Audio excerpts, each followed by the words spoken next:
नमस्कार दोस्तों। कहानियों की श्रृंखला में आज सुनेंगे हिमांशु जोशी जी की कहानी कोई एक मसीहा। तो आइए सुनते हैं कहानी कोई एक मसीहा। आकाश कुछ झुक सा गया था। इमारत इस वर्ष कुछ और ऊपर उठ गई थी। जंगला आगे की ओर निकला सा। कुल मिलाकर वह टूटा मकान एक बंगला सा लग रहा था। पर सुरेश भाई की दीर्घ दृष्टि इस परिचय से परे थी। इधर उधर वह देर तक टहलते घूमते रहे। बोले, इस वर्ष सरकार की ओर से ग्रांट कुछ अधिक मिली होगी। मैंने योजना विभाग में बात चलाई थी।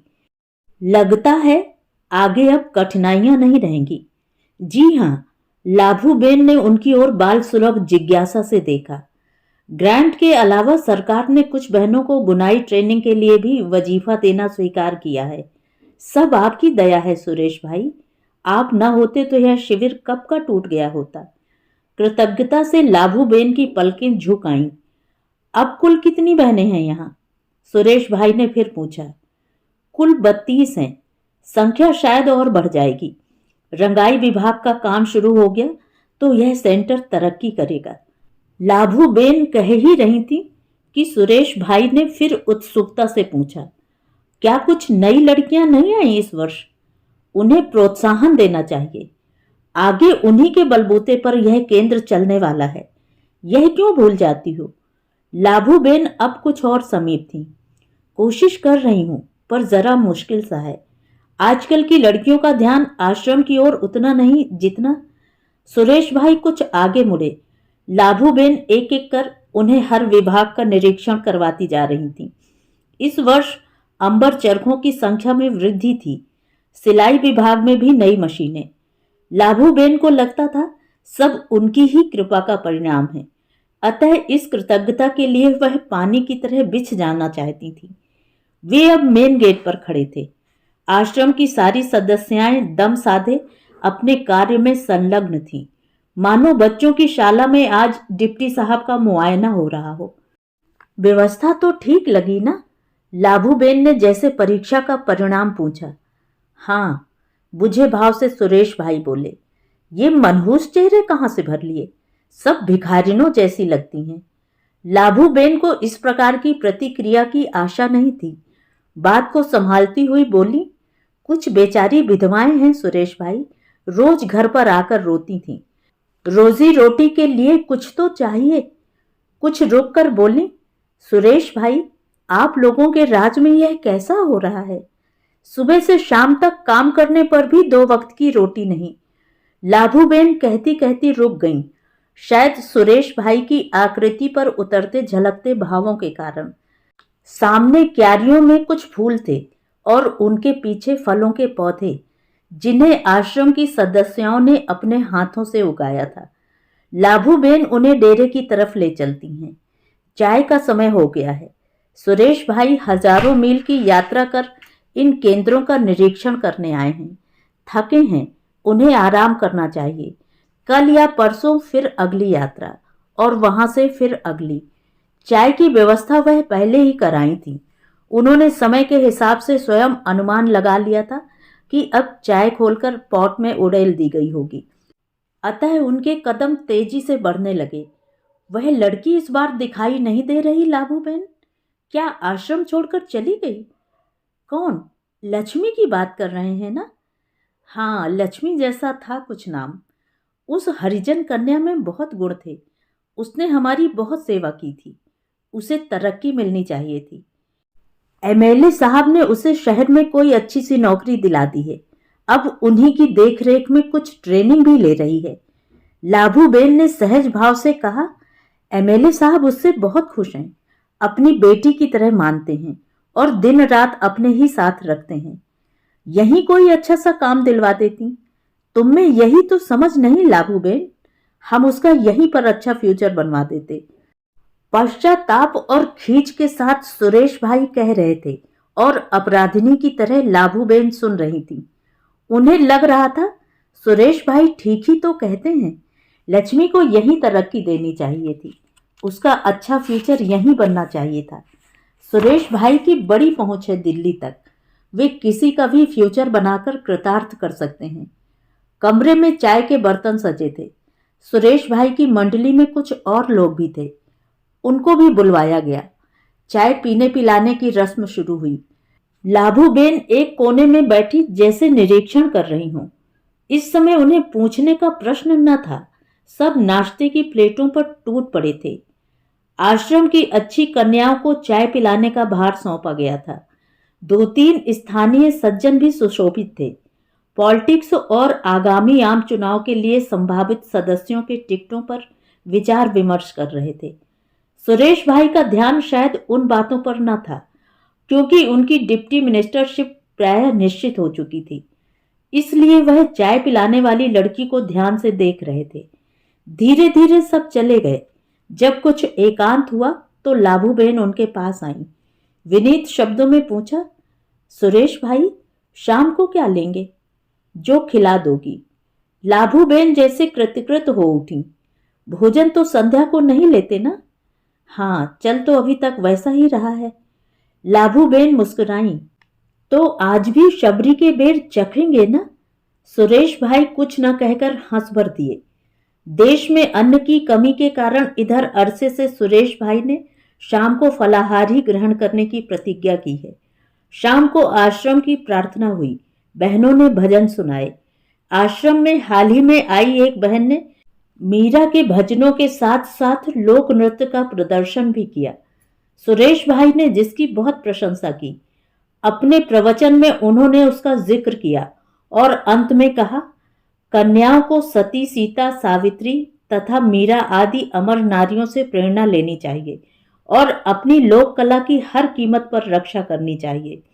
भाषण के पश्चात सुरेश भाई कुछ स्थानीय कार्यकर्ताओं की मीटिंग में भाग लेने चले गए और लाभूबेन उनके खाने पीने रहने की व्यवस्था में जुट गईं। गाय का घी, असली शहद आदि वस्तुओं का प्रबंध पहले ही कर चुकी थी। जिस कमरे में सुरेश भाई रात को ठहरेंगे उसकी पुताई कब की हो चुकी थी। सफाई आदि का इंतजाम भी, ताकि यहां से जाते समय सुरेश भाई को कोई शिकायत न रह जाए, क्योंकि आश्रम को हर हालत में चलाना था और वह तभी संभव था जब देश की खाद्य समस्या और आत्मनिर्भरता पर जब लंबा भाषण देकर लौटे तो सुरेश भाई कुछ थके थके से थे। लाभूबेन ने एकांत का लाभ उठाकर उनके माथे पर हाथ लगाया तो उन्हें लगा कि बुरी तरह तप रहा है। आपकी तबीयत तो ठीक है ना? तनिक अतिरिक्त आत्मीयता से लाभूबेन ने पूछा। दिन रात इधर उधर आश्रमों में घूमते रहने से तबीयत खराब हो ही जाती है लाभूबेन। सुरेश भाई ने कहा, देश सेवा का व्रत कितना कठिन है तुम कल्पना नहीं कर सकती। लाभूबेन हथेलियों को सहलाती हैं, माथे को दबाती हैं। सुरेश भाई को अच्छा लगता है। वह लाभूबेन के कुछ और समीप खिसकते हैं। तुम्हारा खर्च चल जाता है लाभूबेन? वह पूछते हैं। हाँ हाँ, क्यों नहीं। बड़ी लड़की अब कहाँ है? पढ़ रही है। अब तो वह सयानी हो गई होगी ना? सुरेश भाई को याद आया, जब वह पहले वहां आया करते थे तो लाभूबेन उनकी सारी सेवा का भार उसी पर डालती थी। सुबह से शाम तक छाया की तरह उनके साथ रहती थी। हाँ, काफी बड़ी है, लाभूबेन सोचती हुई बोली। कभी उसे भी बुलाओ ना, मुद्दत हुई देखा नहीं। वह बहुत मधुर लड़की थी। इतने में बाहर से कुछ आहट सी आती है। लाभूबेन पीछे हटकर कुर्सी पर बड़े स्वाभाविक ढंग से बैठ जाती हैं। सुरेश भाई की कमर तकिए से लग जाती है। कुछ देर सन्नाटा रहता है, कोई कुछ बोलता नहीं। बाहर बर्तनों की आवाज आती है। कमरे के पास ही रसोई घर लगता है। आपकी तबीयत हमेशा ऐसी ही रहती है सुरेश भाई? दिल्ली कलकत्ता तो आए दिन जाते रहते हैं, फिर कभी इलाज क्यों नहीं करवा लेते? समय कहाँ मिलता है, दिन रात यही भाग दौड़। तुम देख तो रही हो। जिस दिन खादी के कपड़े पहले पहल धारण किए थे उसी दिन बहुत कुछ त्याग दिया था लाभूबेन, वैराग्य भाव से सुरेश भाई ने कहा और कुछ देर के लिए पलकें मूंद ली। सुरेश भाई सचमुच बहुत थक गए हैं। 2 कन्याएं सहारा देकर उन्हें उनके कमरे तक ले जाती हैं। यह पहले ही निश्चित हो चुका था कि सुरेश भाई फलाहार किया करते हैं, अतः उसी की व्यवस्था थी। लड़कियां सामान लाने के लिए बाहर जाती हैं। ये नई भर्ती की हैं सुरेश भाई। लाभूबेन बोली, छुट्टियों में घर जाना चाहती थी। इसी बीच आपका इधर आने का कार्यक्रम पत्र मिला। आपकी सेवा में कोई कसर रहे, यह कैसे हो सकता है? आप आते ही कब कब हैं सुरेश भाई? तुम्हारी बड़ी लड़की जैसी कौन हो सकता है? सुरेश भाई दार्शनिक लहजे में बोले। इतनी सेवा भावी मैंने आज तक नहीं देखी। सब आप लोगों की दया दृष्टि है। लाभूबेन कहना चाहती थी पर कह न पाई। दूसरी लड़की भी वही है, कुछ सोचते हुए सुरेश भाई ने कहा। हाँ, उन्हीं के लिए तो यह सब कर रही हूं। सुरेश भाई, बच्चे किसी तरह कामयाब हो गए तो मेरी उम्र भर की मेहनत सफल हो जाएगी। लाभूबेन की आवाज भारी थी। आश्रम की दो लड़कियां फलों की प्लेट लिए आती हैं। गाय का शुद्ध दूध और एक कटोरे में कार्तिकी शुद्ध शहद है। लाभूबेन किसी आवश्यक कार्य से बाहर जाती हैं और लड़कियां अपने हाथों से छील छील कर फलों का रस भरा टुकड़ा सुरेश भाई के होठों की तरफ ले जाती हैं। सुरेश भाई फलों के साथ साथ मीठी मीठी अंगुलियां भी चखते चले जाते हैं। भोजन कर चुकने के बाद सुरेश भाई आराम से बिस्तर पर पसर जाते हैं। दोनों लड़कियां उनके थके पांवों को अपनी गर्म गोदियों में रखकर दबाने लगती हैं। कोमल हथेलियों का बार बार स्पर्श उन्हें विचलित कर देता है, परंतु आंखें मूंदे मुर्दे की तरह तटस्थ पड़े रहते हैं। इतने में प्लेट लिए लाभूबेन आती हैं। ये अहिंसक अंडे हैं सुरेश भाई, ये भी फलों की कैटेगरी में आते हैं। सुरेश भाई कोई बहस न कर प्लेट थाम लेते हैं। दवाई की बोतल भी पहुंचा जाना लाभूबेन, आज शरीर बुरी तरह टूटा जा रहा है। सुरेश भाई करवट बदलते हैं। कुछ देर बाद कपड़े में लिपटी दवाई की बोतल भी आ जाती है। दवा मैं पिला जाऊं? डरती डरती लाभूबेन पूछती हैं।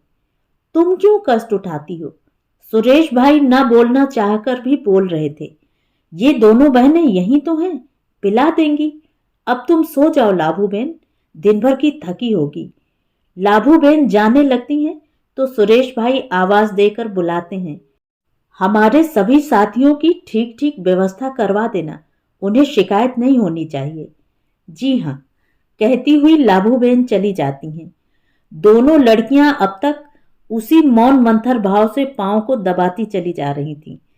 सुरेश भाई ने करवट बदली। तुम कब से हो यहां बिटिया? अभी 1 ही महीना गुजरा है। दोनों ने एक सा उत्तर दिया एक साथ। इससे पहले क्या करती थी? गांव के मिडिल स्कूल में पढ़ती थी। तुम्हें यहां कोई कष्ट तो नहीं? ना। कोई शिकायत हो तो हमसे कहना।